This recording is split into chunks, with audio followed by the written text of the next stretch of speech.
Lucas capítulo 24.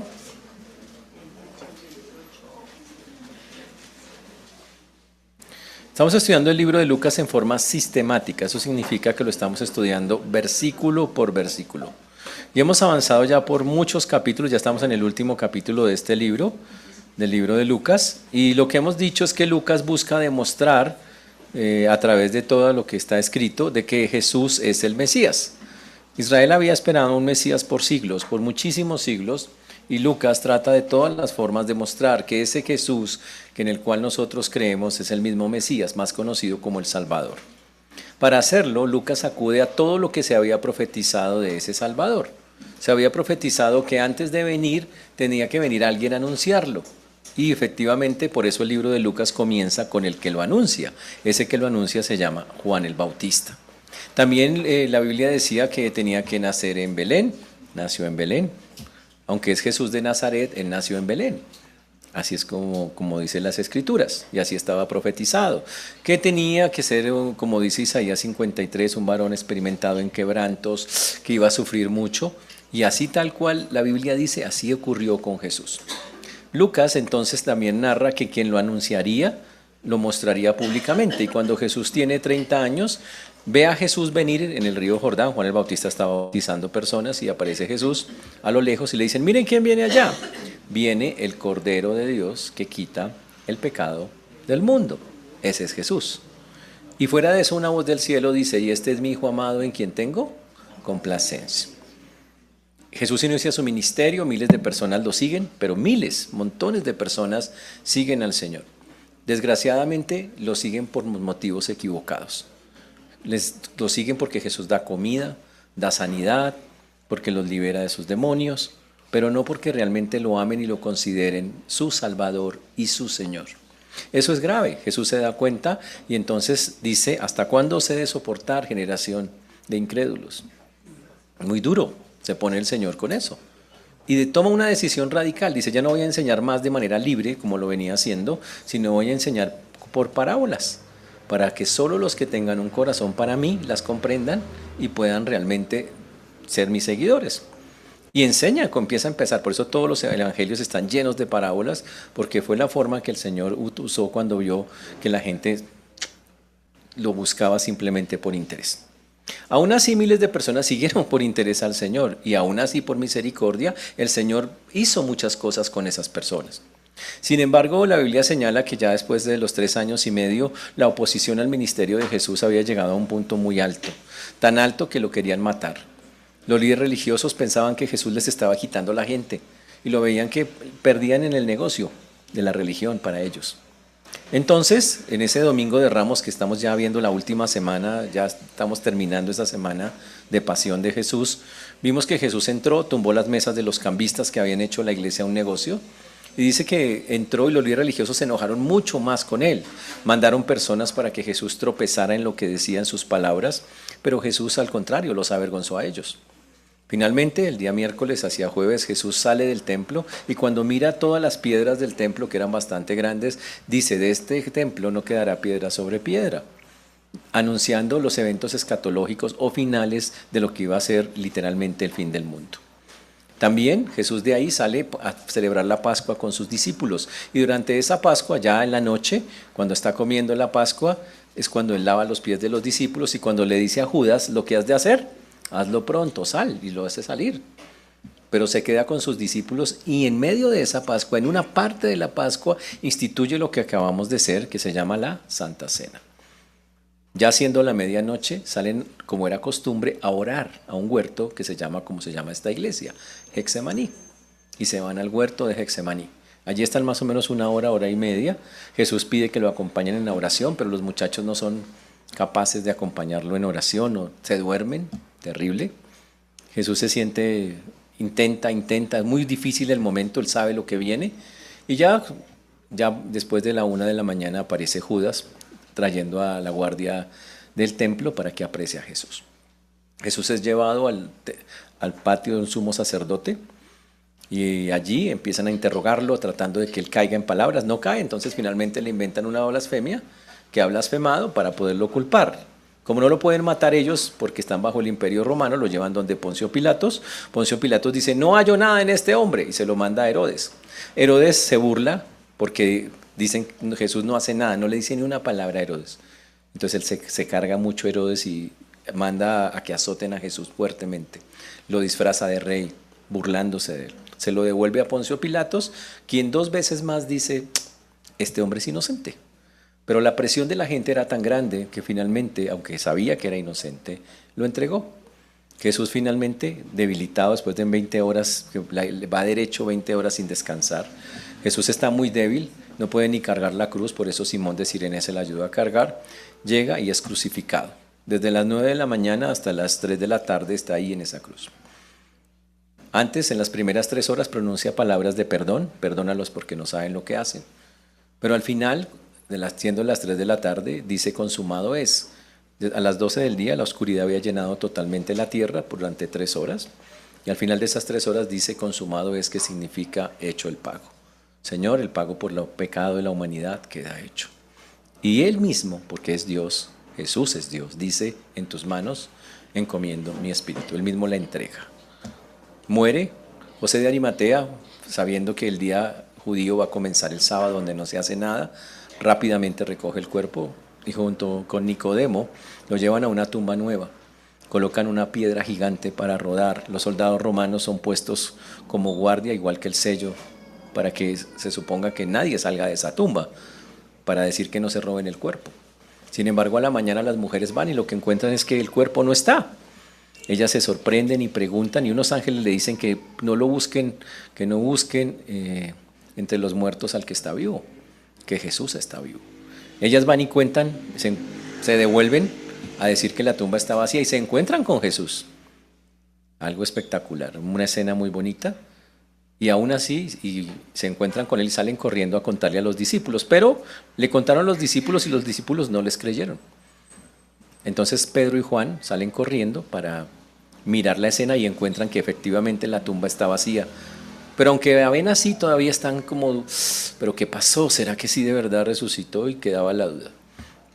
Y entonces cuando comienza la escena que estamos estudiando del camino a Emaús. Esa escena es de Lucas en el capítulo 24, cuando nosotros empezamos a mirar el texto. En Lucas capítulos 24 en adelante, desde los versículos número 10, desde el 13 empezamos a estudiar. Y ya estudiamos desde el 13 hasta más o menos número 27. Estudiamos del 13 al 27. Y dijimos que Jesús entonces empieza a hacer apariciones esporádicas.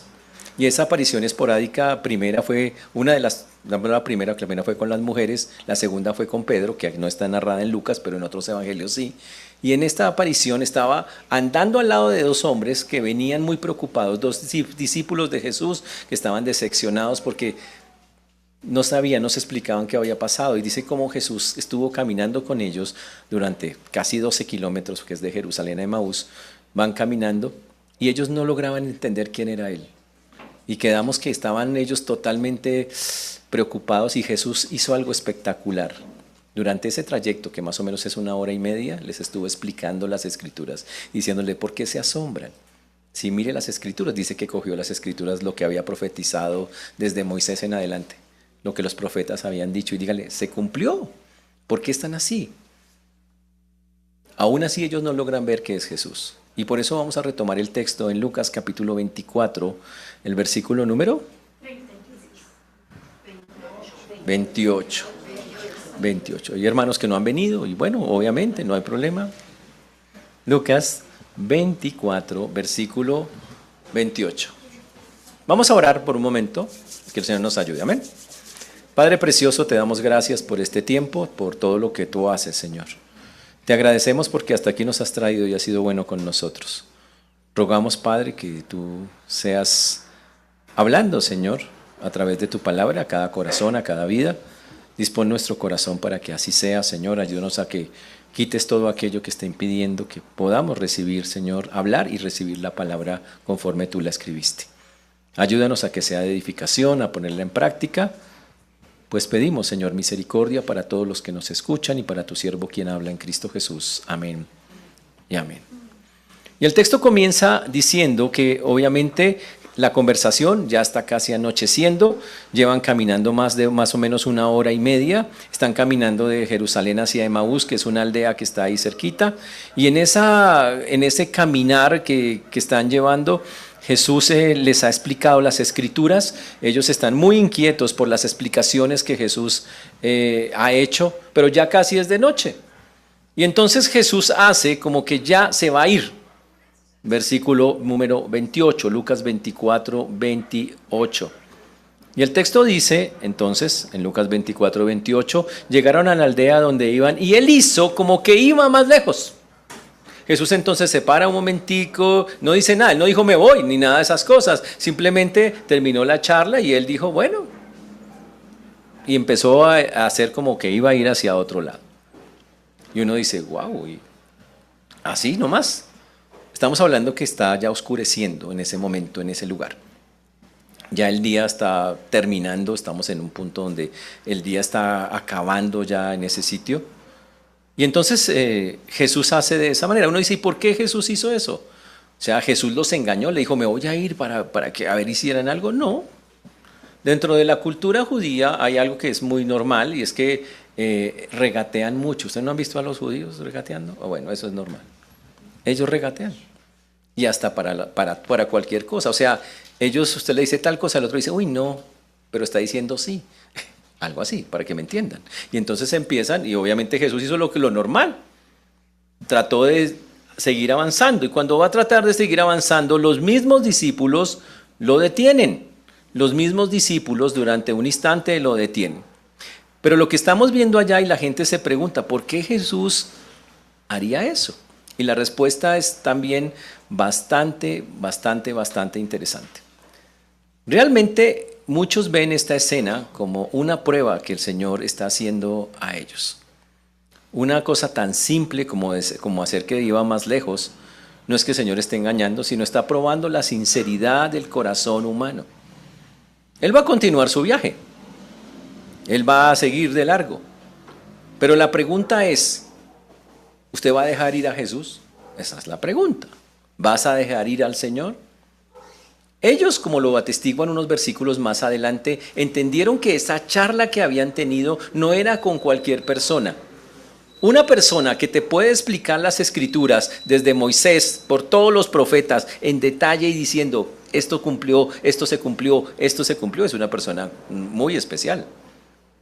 Y ellos, aunque todavía no reconocen que es Jesús, porque aún no lo han hecho en esta parte del texto, ahora tienen que demostrar si la palabra que han escuchado les ha gustado tanto que quieren escuchar más de ella. En la Biblia hay ejemplos donde las personas no quisieron ni por un instante soltar cuando tenían a un ser celestial ahí. No querían que se fuera. ¿Se acuerdan del caso de Jacob peleando en Peniel? El ángel del Señor aparecía a retirarse. Dijo, me voy, pero ¿qué hizo este hombre? Él le dijo, no te voy a dejar si no me bendices, no te puedes ir, no. Y lo agarró y si no es porque el ángel lo toca en el muslo y literalmente lo hiere, no lo hubiera podido dejar ir, porque no quería soltar al Señor bajo ninguna forma, en ninguna manera. Pero lo que el Señor quiere es que nosotros hagamos algo que Él desea, y es que lo invitemos a tener comunión con Él. El Señor es un caballero. Él no entra donde no lo han invitado. Incluso cuando se está hablando a las iglesias en el libro de Apocalipsis, el Señor dice, he aquí yo estoy a la puerta y llamo. Si alguno abre la puerta, yo entraré, cenaré con Él y Él conmigo. Pero el que abre la puerta es usted. En ese caso era una iglesia, pero la aplicación es, Dios golpea la puerta de su corazón. Pero si usted no abre, Él no entra. Y Jesús está esperando que muchas personas hoy literalmente lo inviten. Más allá de simplemente decir, yo creo en Dios, yo creo en Jesús, no es eso. Lo inviten a entrar y cenar con Él. Eso es lo que estamos viendo acá. Dios quiere que la gente se siente con Él, a escucharlo a Él, a vivir con Él, a compartir con Él. Y esa es la invitación que estamos viendo en este texto, que es una invitación muy, muy bonita. Y entonces ocurre versículo número 29. El versículo 29 dice, mas ellos le obligaron a quedarse diciendo, quédate con nosotros porque se hace tarde y el día ha declinado. Entró pues a quedarse con ellos, dice el versículo número 30. Entonces el Señor les hace una invitación. Le dice, mas ellos le obligaron a quedarse. Dice, ¿y cómo hicieron? Le dijeron, se va a quedar. ¿Cómo fue eso? Usted no dice obligarse, esa palabra suena como amenazante, ¿no? ¿Usted se queda o tiene problemas? No, no es así. La palabra obligar en ese texto significa que fueron insistentes. La cultura de ellos implica que yo básicamente le diga a una persona, por ejemplo, yo le diga a usted, quédese, ¿y sabe qué me tiene que contestar usted de primera vez? No. Así funciona esa cultura. Entonces usted tiene que volver a decir, no, oiga, en serio, venga, quédese. Y después como a la tercera usted dice, bueno. Pero es cultura. Si usted dice, le dicen quédese y usted dice, listo, perdió. Esa no es la cultura. ¿Está claro? La cultura se maneja así, es una forma en que en ese momento se manejaba y el asunto es que tenía que haber como un regateo del asunto.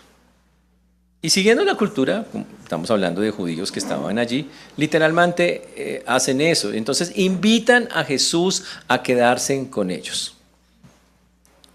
La respuesta de los discípulos a la charla con Jesús fue que quedaron profundamente conmovidos por lo que habían hablado con él, aunque no sabían que era Jesús. Y esa palabra que obligaron sugiere una insistencia constante pero amorosa, firme.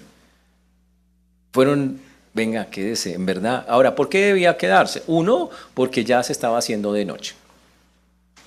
Y como en cualquier otro lugar de noche, pues se ponía peligroso los caminos. Jesús iba a seguir su camino y cualquier camino que siguiera era oscuro. Y la gente normalmente no se trasladaba de noche en esos lugares.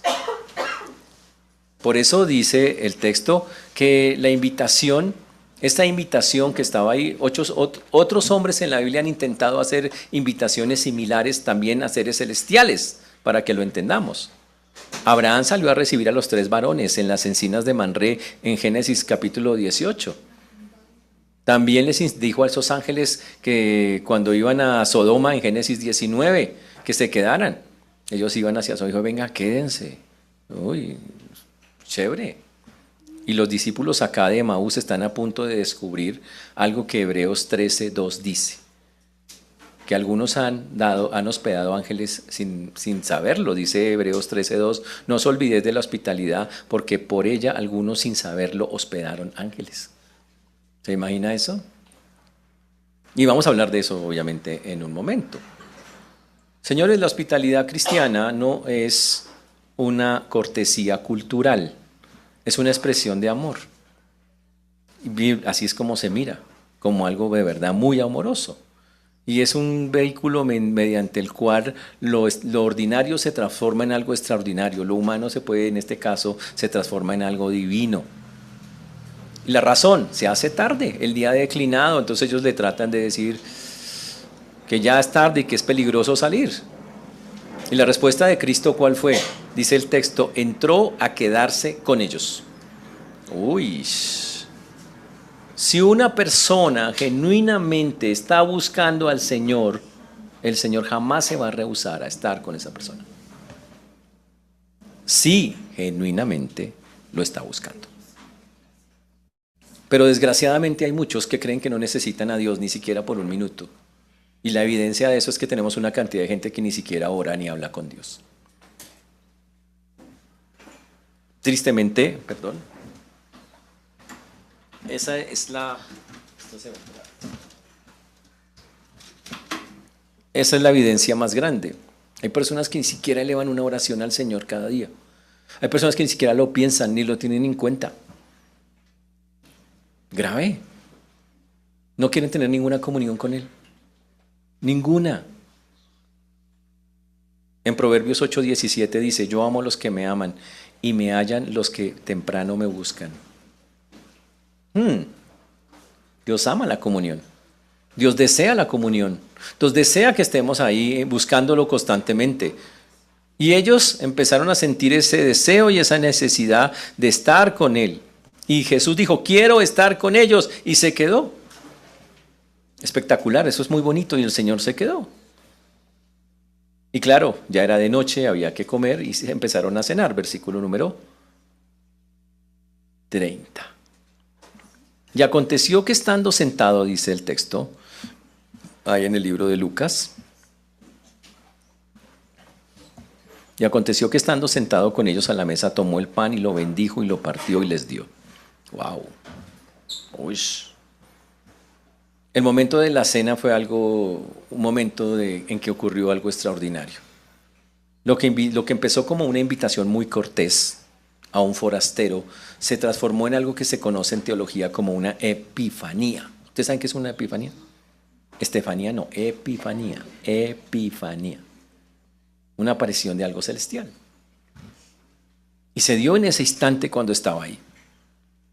Y la secuencia de acciones que nosotros vemos acá es que Jesús hizo algo que hacía normalmente cuando estaba comiendo con cualquier clase de personas.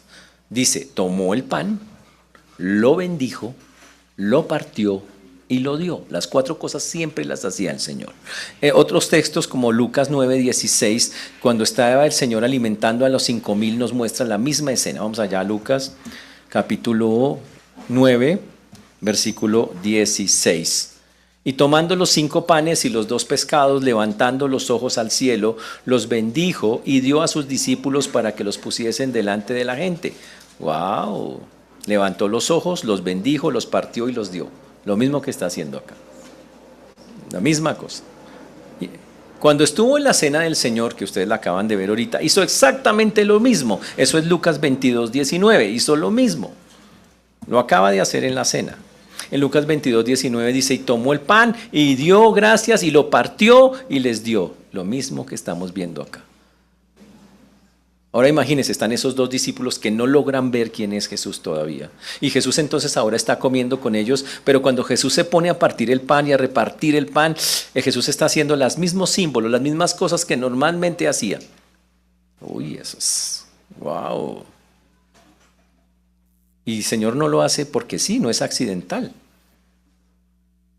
Es Cristo presente ahí, Cristo diciéndoles, tal vez no me estés viendo, pero yo estoy aquí. Por eso la cena tiene un significado espiritual. La cena nos recuerda la presencia de Cristo, lo que Él hizo por nosotros. Es un símbolo. No está físicamente, pero el Señor dice, mire, ustedes no me están viendo, pero miren, ¿quién está haciendo esto? ¿Quién está partiendo el pan? ¿Quién lo está repartiendo? ¿Quién lo está dando? ¿Quién? Y ellos tenían que pensar, Cristo hace eso, Cristo está ahí. Y por eso muchas de las cosas que la iglesia hace, los símbolos que tiene, es para recordar. Obvio que físicamente no está, pero recordamos que Él está, Él lo hizo, está presente en esas cosas. Y es algo increíble, o sea, está en medio de lo invisible se hace visible. Cuando Él empezó a hacer eso, físicamente ellos tuvieron que empezar a pensar, oiga, se parece a,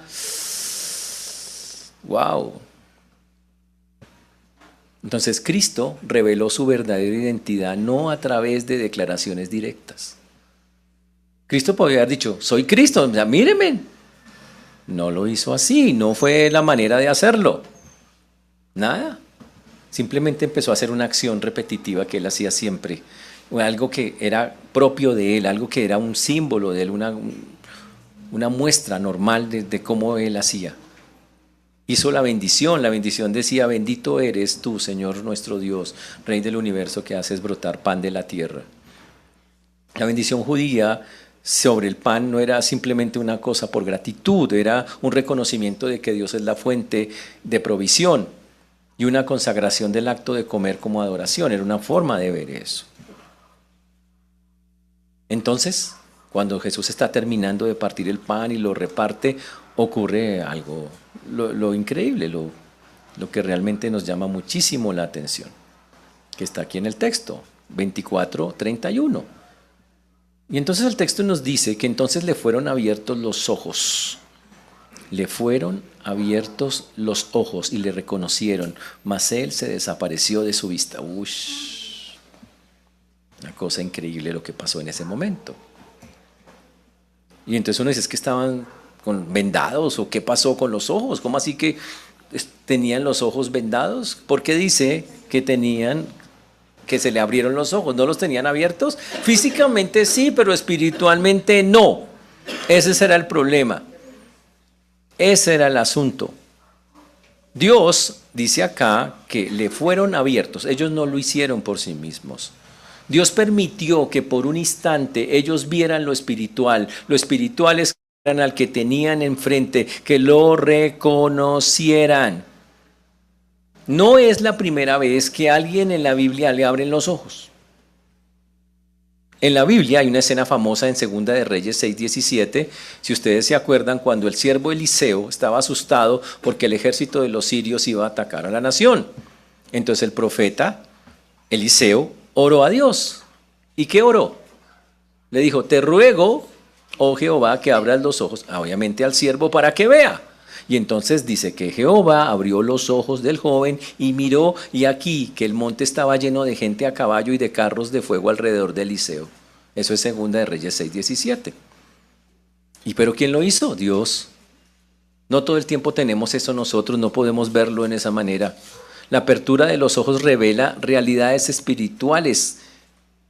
Cuando se abren los ojos, usted ve lo que siempre ha tenido enfrente.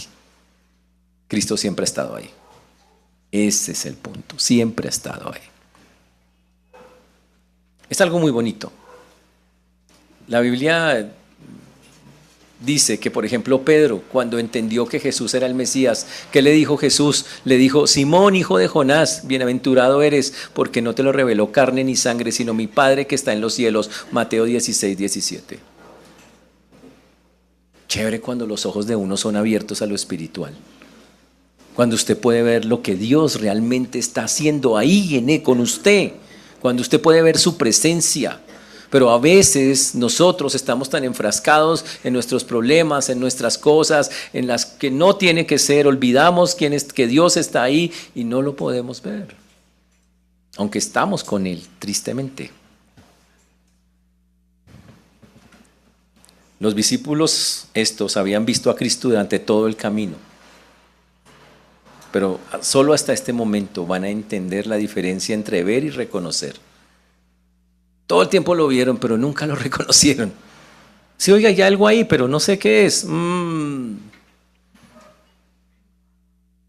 Y fue algo increíble. Ellos están ahí, de pronto, mire, está partiendo el pan, está haciendo, es Jesús. Y en ese instante, ¡pum!, se desapareció. Eso debe haber sido hasta frustrante, ¿no? Jesús, ¿qué pasó? Se fue. Debe haber sido muy duro en ese instante, preciso. Porque la Biblia dice que se volvió invisible. La palabra que se traduce ahí en el griego es invisible.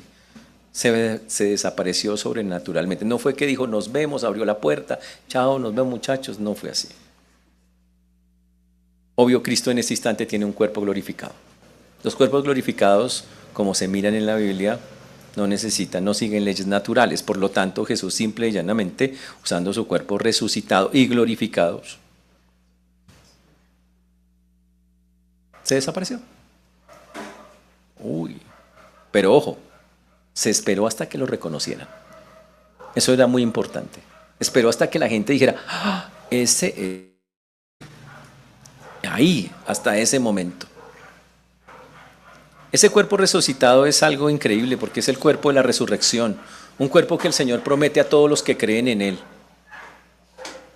Increíble, dice que todos los que creen en Cristo Jesús van a ser resucitados y tendrán un cuerpo resucitado. Qué bonita escena, pero también qué increíble quedarse uno como, era Jesús. Entonces ellos se quedan ahí, la comida está ahí. Jesús acaba de darles el pan, pero ya no está Jesús. Y empiezan a pensar y hablar entre ellos de lo que acaba de pasar, que es la escena que sigue, el versículo número 32. Y se decían el uno al otro. Y se decían el uno al otro. ¿No ardía nuestro corazón en nosotros mientras nos hablaba en el camino y cuando nos abría las Escrituras? Y entonces ellos empezaron a decir, oye, ¿no te pasó a ti que cuando él estaba hablando y empezó a decir que Moisés y que los profetas, ¿no te pasó que tú sentiste como que había algo, como que había algo en el corazón, como una vaina, como un fuego, como una vaina extraña que estaba pasando mientras él nos hablaba. Básicamente ellos, entre ellos se preguntan, ¿no ardía en nosotros el corazón? Uy, wow. Y significa, y no fue eso, como está escrito, en la forma en que está escrito el verbo, está hablando de que no lo sintieron un momentico, que no fue una emocionada de un instante. Está diciendo, oye, ¿no sentiste todo el tiempo? Que mientras él nos hablaba, era como, esto, de verdad, oiga. Ahora tenemos que entender qué era lo que estaba pasando. Que cuando Jesús está explicando estas escrituras, es Dios interpretando su propia palabra. Imagínense eso. Es una clase con Jesús en vivo y en directo. Infalible. No hay forma de que se equivoque. ¿Y qué pasa cuando la verdad de Dios es dada? La verdad de Dios nos hace libres, pero también llena de gozo el corazón humano, llena de, wow, esa es la verdad. Por eso ellos querían más, porque habían escuchado una parte de la historia y obviamente querían más. ¿Y sabe qué? Eso es inevitable cuando una persona escucha las palabras genuinamente de Dios. Cuando alguien escucha realmente la palabra de Dios, es imposible que se le borre, que se le quite. Ella hace mella, ella está ahí. Y usted puede no querer, pero si se fuerza a escucharla, algo va a hacer Dios. Lo dice Jeremías capítulo 20, versículo 9. Vamos allá un instante a Jeremías 29. Jeremías es recordado porque tiene un apodo interesante, le dicen el profeta llorón. Ahora, ¿por qué Jeremías era así? Bueno, Dios le dijo que él iba a ser un profeta grande y poderoso. Y bueno, es chévere que a uno le digan, usted va a ser un profeta grande y poderoso. Me parece que eso es chévere. Pero resulta que Jeremías le dice, usted va a ser un profeta grande y poderoso, pero nadie le va a poner cuidado. Nadie. Usted le va a hablar al pueblo y le va a decir, ¿sabe qué? Nada. Y le va a hablar a miles de personas. ¿Y sabe qué decir las personas? No. Y Jeremías un día haciendo eso se cansó. Dijo, pues obvio, se estaba cumpliendo lo que Dios decía. Pero él se ofendió. Y Jeremías narra la escena, él mismo cuenta lo que pasó. Dice, vea, ¿sabe qué? Ese día dije, no me acordaré más de él, ni hablaré más en su nombre. No obstante, dice, pero a pesar de que dije, no voy a hablar más de él, y es que no vuelvo a decir nada, porque nadie me hace caso. Entonces dice, sin embargo, mire lo que pasaba. Había en mi corazón como un fuego ardiente metido en mis huesos. Traté de sufrirlo y no pude.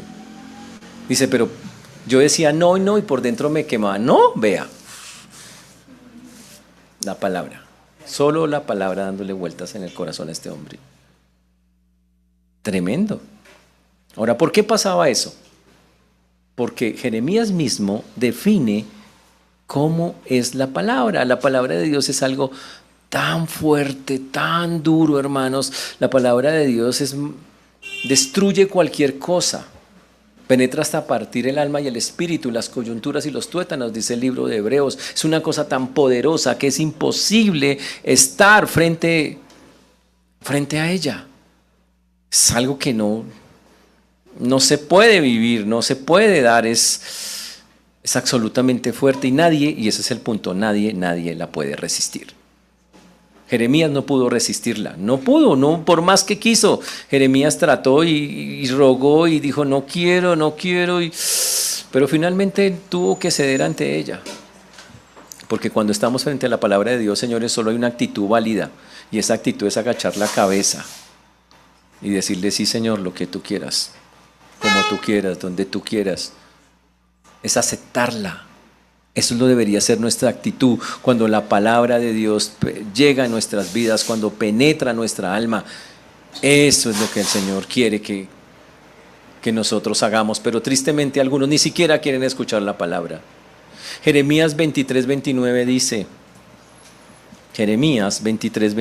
dice, ¿no es mi palabra como fuego, dice Jehová, y como martillo que quebranta la piedra? Sí, así es.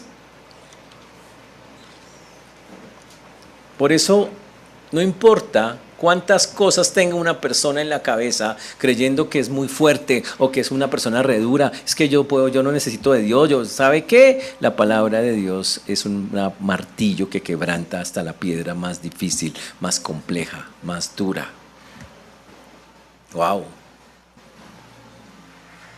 Ahora, ¿qué es lo que pasa? Quiero que entiendan a nivel bíblico y teológico qué es lo que pasa. Nosotros, los que somos creyentes los que creemos en Cristo, que hemos entregado la vida al Señor, Dios nos dejó el Espíritu Santo. El Espíritu Santo, dice la Biblia, todo el tiempo está ahí trabajando, testificando de Cristo. Él no tiene que hablar, nos recuerda la palabra. Dice, Él os recordará todas las cosas que yo os he hablado. Entonces el Espíritu Santo, Dios nos manda una palabra y el Espíritu Santo empieza a decirme cosas. Y es intenso. Es fuerte, es el trabajo del Espíritu Santo. La Biblia dice en Juan 16, 13 y 14, cuando venga el Espíritu de verdad, Él me guiará toda la verdad, Él me glorificará porque tomará de lo mío y os lo hará saber. Así es como funciona. Y entonces estaba pasando específicamente eso. El Señor mismo, Jesús, cuando está hablando del corazón de esos hombres, el Espíritu Santo está haciendo en esos hombres que la palabra sea algo demasiado fuerte, pesado en el corazón de cada uno de ellos. Algo fuertísimo. Wow. Pero lo bonito de esta escena, es que Jesús en ningún momento se ofende con ellos. Cuando se encontró y ellos dijeron, estamos todos decepcionados, vueltos nada, podría haberle dicho Jesús, ustedes son de lo peor, ¿no? Todo lo que yo les dije, ustedes ni siquiera me pararon bolas de tantas cosas. Pero no hizo eso, les volvió a explicar una y otra vez. Y cuando finalmente ellos entendieron, el corazón se llenó de alegría, de un gozo que es fantástico, que es muy, muy, muy bonito. Y empezaron a entender las Escrituras, porque eso es lo que hace el Señor. ¿Y qué hace uno cuando de verdad hay fuego en el corazón y entiende uno lo que la Biblia ha dicho? Lo que hacen ellos, versículo número 33, obviamente de Lucas 24. Lucas 24, 33.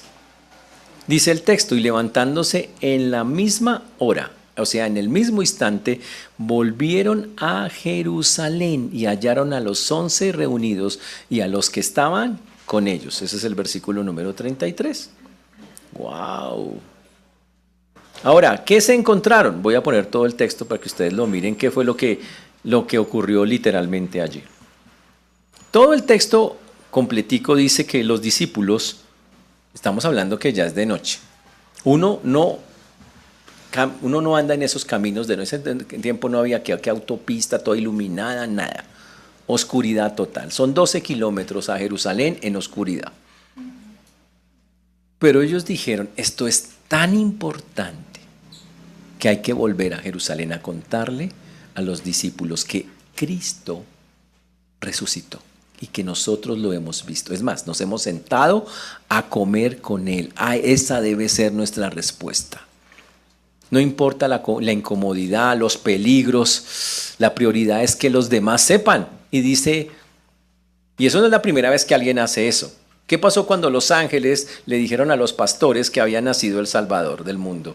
Dice lo mismo, dice que los pastores corrieron apresuradamente, igual que estos, de noche, corrieron a buscar dónde había pasado eso. Cuando la mujer samaritana se encontró con Jesús y Jesús le habló y le dijo las cosas, ¿qué hizo esa mujer inmediatamente? Dijo, fue a la ciudad, dejó el cántaro y fue a la ciudad y le dijo a los hombres, vengan, vean a este hombre, me ha dicho todo cuanto he hecho. Si usted realmente se encuentra con Cristo, es inevitable que usted tenga un testimonio y lo hable. Inevitable. Usted va a decir, no sé, usted no puede callarse de eso, mejor dicho, esto es lo que está diciendo. Porque es algo que no es para callar, es algo que hay que hablar, que hay que anunciar. Porque usted acaba de estar en comunión con el Padre y la gente necesita saber que el Dios en el que creemos es un Dios absolutamente real. Y cuando llegó allá, ¿a quién encontró? A los 11 reunidos. ¿Qué estaban haciendo? Estaban todos desconcertados porque primero vinieron unas mujeres y les contaron que supuestamente el cuerpo ya no estaba y que Jesús había resucitado. Y no le creyeron. Después fue Pablo y Juan y devolvieron y les dijeron, está la tumba vacía, pero tenemos nuestras dudas. En la mitad de esta escena hay una escena donde Jesús se le aparece a Pedro. Y Pedro obviamente es un hombre de mucha credibilidad. Y viene y Pedro les dice, resucitó. Y todos están hablando, de verdad resucitó. Y todos están hablando. Y para que el asunto quede bien confirmado, ahora aparecen 2 discípulos más de Jesús que llegan de Emaús a 12 kilómetros corriendo de noche y les dicen, sí, resucitó, lo acabamos de ver, estábamos con él hace unos minutos, hace un tiempito. Imagínese eso. Espectacular. Todo eso para que el testimonio fuera creíble. Espectacular eso es una cosa. ¡Wow! Y desde ese momento se creó en el cristianismo una frase: resucitó. Ha resucitado. Y empezó a ser normal en los creyentes. Empezó a literalmente regarse la palabra, ha resucitado, ha resucitado, ha resucitado. Ya ellos no decían, lo crucificaron, ¿dónde está? No, las dudas se disiparon. Cuando empezaron a haber testigos en la cultura judía, cuando hay 3 testigos ya es firme el asunto. Entonces aquí no había 3, había muchos más. Y la Biblia dice que llegaron a ser 500. Y entonces todos empezaron a decir, ha resucitado. Y entonces la noticia empezó a correr. Y eso fue parte del asunto. Y eso nace en el versículo número 34, cuando dice, ha resucitado el Señor verdaderamente, ha aparecido a Simón.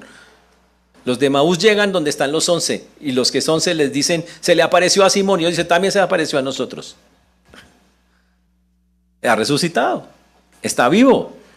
Ush. No es un lenguaje de especulación, es un lenguaje de certeza, es un lenguaje de esperanza. Es un evento completo y tal cual lo profetizaron las Escrituras, el Señor resucitó al 3er día. ¡Wow! En pocas palabras, señores, la resurrección de Cristo no es una experiencia subjetiva o simbólica, es un hecho histórico verificable mediante el testimonio de más de 500 testigos. Fantástico. Entonces todos aquellos que dicen, no, Jesús no resucitó. Bueno, la historia narra que hay más de 500 personas que dieron testimonio, que tener 500 testigos en esa época, eso es un montón de gente.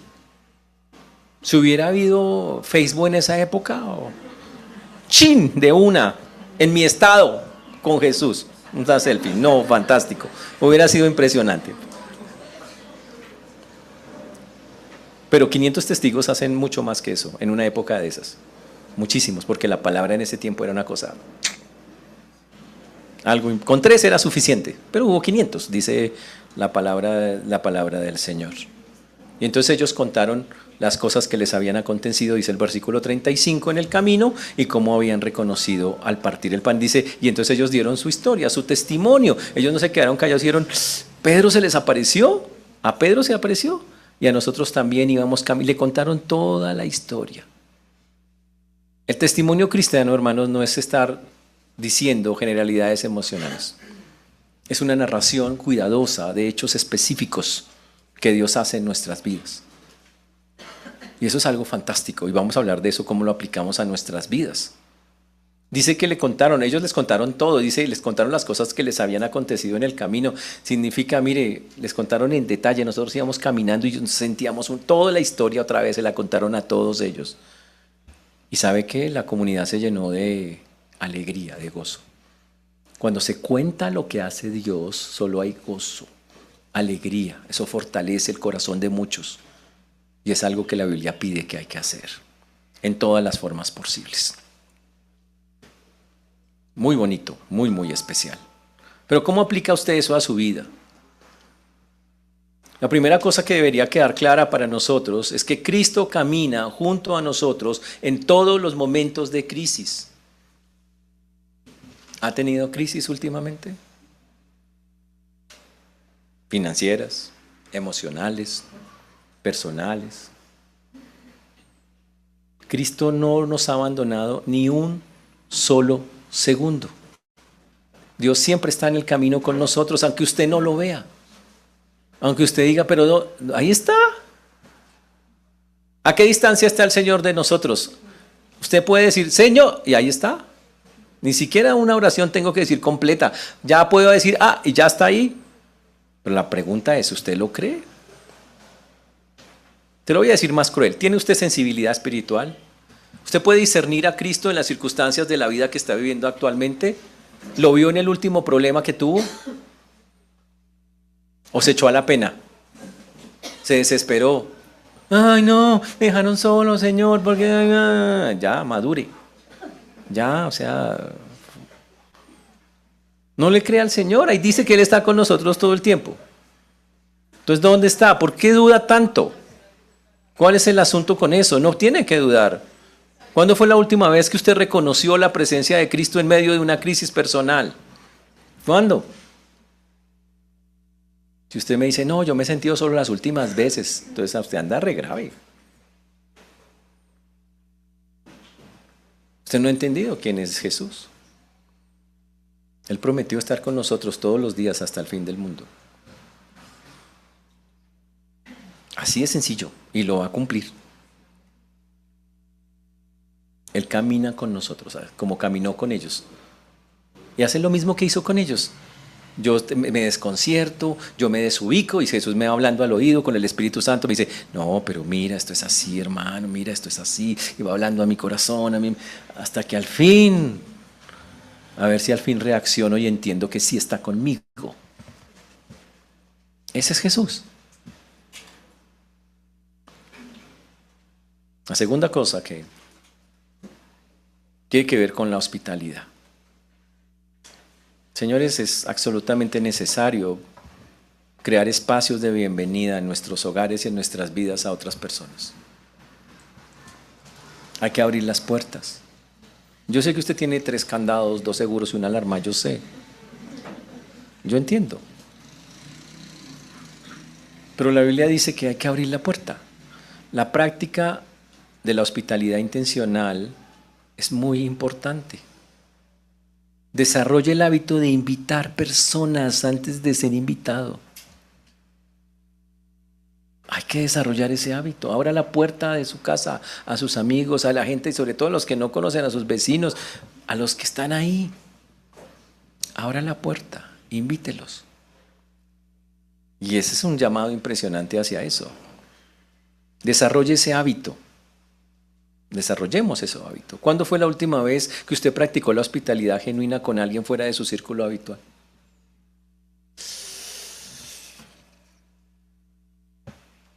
Hay que hacerlo. ¿Qué le impide hacerlo? ¿Es el dinero, el tiempo, el temor, la comodidad? ¿No será que le estamos cerrando la puerta a personas para que se encuentren con el Señor? Usted es el único cristiano en 15 kilómetros a la redonda y usted cierra la puerta.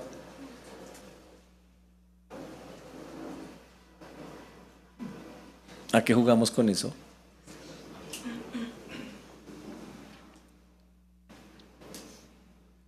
La otra cosa es que tenemos que aprender a mirar a Cristo en todas las cosas. Acabamos de tener la cena del Señor. ¿Estuvo presente Cristo ahí? Claro que estuvo presente. Pero si usted no tiene un corazón espiritual, si usted no se metió genuinamente, se perdió ese tiempo con Él.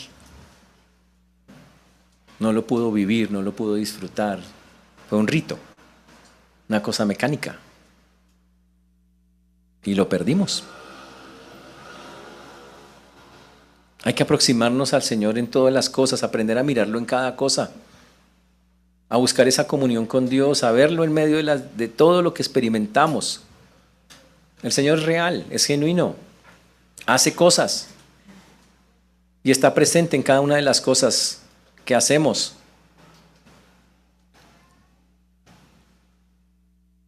Señores, si usted quiere ser sensible a lo espiritual, hay que desarrollar el hábito de la reflexión espiritual regular. Hay que orar diariamente, hay que retirarnos a buscar tiempos con Dios, tenemos que examinarnos todos los días. El Señor tiene que prender, encendernos constantemente porque nos apagamos con facilidad. ¿Cuándo fue la última vez que su corazón ardió durante la lectura de una palabra o un mensaje? ¿Cuándo fue la última vez que en verdad el Señor le movió el piso? Y si la Biblia no le mueve el piso, muchachos, grave. Si la Biblia no mueve el piso, estamos en un problema tremendamente difícil. Yo veo gente que sale de una película llorando. Mataron a Quique. Emocionados por un montón de vainas. Ganó mi equipo. Pero la palabra de Dios, ¿qué? ¿No te emociona? Si yo no estoy metido con Dios, lo espiritual se vuelve insignificante. Si tu corazón no arde, casi nunca, con las cosas de Dios, nosotros tenemos un problema. Debería andar constantemente. Yo debería leer la Biblia y wow, wow, wow, wow. Pero cuando eso no pasa, no es culpa de Dios. Él hace su parte, pero yo no estoy haciendo la mía. Por eso nos toca meternos, estar reflexionando constantemente, buscando. Es la manera de levantar, de subir el corazón. Pero la otra cosa que claramente enseña este texto es que esas experiencias tienen que compartirse, tienen que hacerse públicas. Usted tiene que contarle a otros, mire tan bonito el Señor lo que hizo acá, mire lo que está haciendo allá. Eso le sirve a usted y le sirve a todos los que lo están escuchando.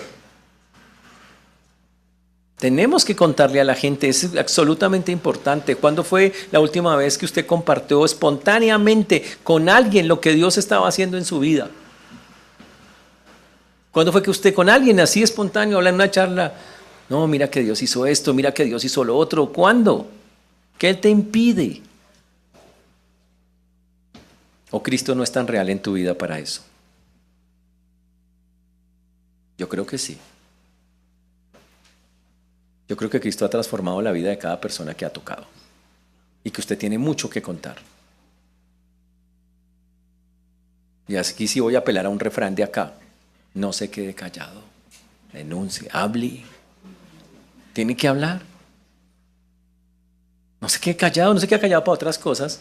Le hacen algo y se pega que rebota y dice, bueno, ¿cuántos son? Véngase. Y cuando le toca hablar de lo que le toca hablar,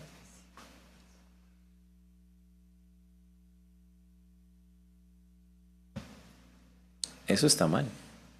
No es bíblico. Señores, para la iglesia es absolutamente importante que compartamos la palabra de Dios. Dios desea que así lo haga. Las experiencias que usted vive no solo lo van a edificar a usted, pueden ayudar a otros que están pasando momentos complejos y difíciles, que creen que están solos, abandonados, y eso es mentira, no lo están. Por eso, tan importante que tomemos decisiones hoy al salir de acá. Vamos a ir a la vida real. La vida real es gente con problemas, empezando por nosotros mismos, por luchas. Pero lo que no puede pasar es que perdamos esa confianza y esa fe en aquel que está acompañándonos, como los acompañó a ellos en ese camino. Lo que no puede pasar es que creamos que Él se fue cuando está caminando al lado de nosotros todo el tiempo. Invite a Jesús constantemente a esa comunión. Él la desea y nosotros la necesitamos. Y solo usted puede hacerlo. Yo no puedo hacerlo por usted. Yo puedo orar, Señor, convéncelos de que lo hagan. Pero lo único que puede, un día, donde quiera, en su casa, en el parque, donde quiera, donde esté en paz, tranquilo. Señor, ayúdame, necesito de verdad que seas real en mi vida. Ser sensible, poder verte, y necesito poder contarle a muchos ese Dios real en el cual creo y vivo. Por eso el deseo en esta mañana, hermanos, es que busquemos más profundamente al Señor. Esta escena nos narra un Dios que quiere comunión con nosotros, un Señor que desea estar ahí. Pero la parte de nosotros es vivir, abrir los ojos y compartir con mucha gente. Que usted abra los ojos y una vez los abra, vea y comparta con otros que hay un Dios real que también quiere tener una comunión con ellos. Y eso se llama evangelismo. Y les invito a que podamos hacerlo de manera constante y continua, como lo vimos hoy. Que el Señor nos bendiga y nos ayude para eso. Pongámonos de pie, por favor. Padre precioso y maravilloso, te damos gracias, Señor, porque tú eres bueno, Señor, y para siempre es tu misericordia. Te agradecemos, Señor, porque hasta aquí nos has traído y tú has sido bueno con nosotros. Rogamos, Señor, que tú obres en cada vida, en cada corazón, como solo tú y nadie más que tú lo puede hacer.